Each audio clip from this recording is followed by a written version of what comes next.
Your son is a failure.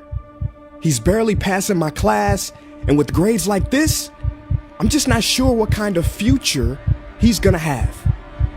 What do you have to say for yourself? You're supposed to graduate this year. Listen to Mr. Johnson. What kind of future do you think you're gonna have? With all due respect, don't call me a failure. Failure is an event, not a person, in fact. And you talk about the future, Mr. Johnson, but you're not preparing us for that. Excuse me? Just listen to what I'm saying. This should be good. Would you agree that in the future, most careers will become automated? Yeah, so? So the people who succeed will have to be curious, innovative, with resilience to adapt to new changes. What's your point? My point is, the focus in this school is not on that. It is on regurgitating information and test taking, and that's just real. But in today's world, creativity is the most important leadership skill. Oh, that's how you feel. You don't have to believe me, but maybe you will believe the 1,500 executives who recently said creativity is the most important leadership skill. See, pretty soon, no one will be hired because of what they know. Because who cares what you know or if you've memorized a fact? We've got Google and Siri for that. In the future, people will be hired because of what they can do with their knowledge.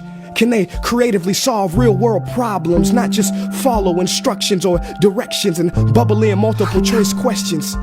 So, Mom, that's why I'm stressed, because these robotic tasks we learn in school should stop. Because no one can do a robot's job better than a robot. Billionaire founder of Alibaba, Jack Ma, said that we should not compete with artificial intelligence, but instead focus on developing unique human intelligence. Mr. Johnson, drills are for teeth, not the human mind. So these repetitive knowledge-based tasks we must leave behind. Or in the future, you're gonna find a lot of people graduating out of your class right into the unemployment line. See, many top companies today don't look at grades. Mom, that old way is expiring. Google has been quoted as saying GPAs are worthless criteria for hiring. Founder of Tesla, Elon Musk, agrees. So I say this with unease and sorrow. If you continue to teach today as you taught yesterday, then you rob us students of tomorrow. Mr. Johnson, I'm gonna keep it real with you. Sometimes sitting in your class is tough. I'm constantly thinking, if I don't look up at the clock, maybe it'll speed up. So I listen to you do my work and pay attention, feeling like an hour had to have gone by. But it was only 3 minutes.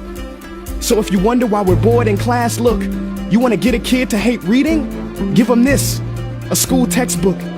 And some people think it's our fault, and that hurts me. They say you can lead a horse to water, but you can't make him drink.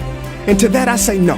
Firstly, you can put salt in that horse's hay and make him thirsty. And if you bring joy in your classroom, you can make any bad student nerdy, as he or she discovers the beauty of truly learning. Mr. Johnson, I mean no disrespect. You have the most important job on this planet. You build, create, and save lives. But if you really care about my future, like you say, then you have to fully commit and ask yourself honestly, how do I prepare a child for a future that doesn't yet exist? Here's a hint. The answer is not found in this. It's using this and this.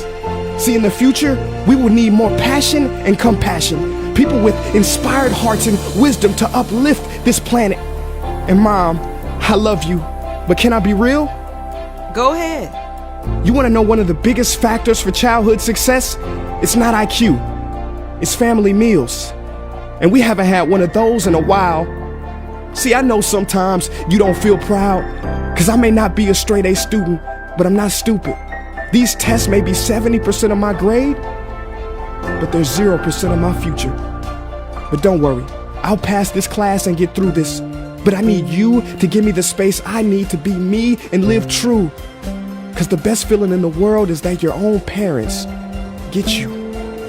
There's a passage in a book called The Prophet by Khalil Gibran. And if you don't mind, I'd love to share it with you. Go ahead. See, he says, your children are not your children. They are the sons and daughters of life longing for itself. They come through you, but not from you. And though they are with you, they do not belong to you. You may give them your love, but not your thoughts, for they have their own thoughts.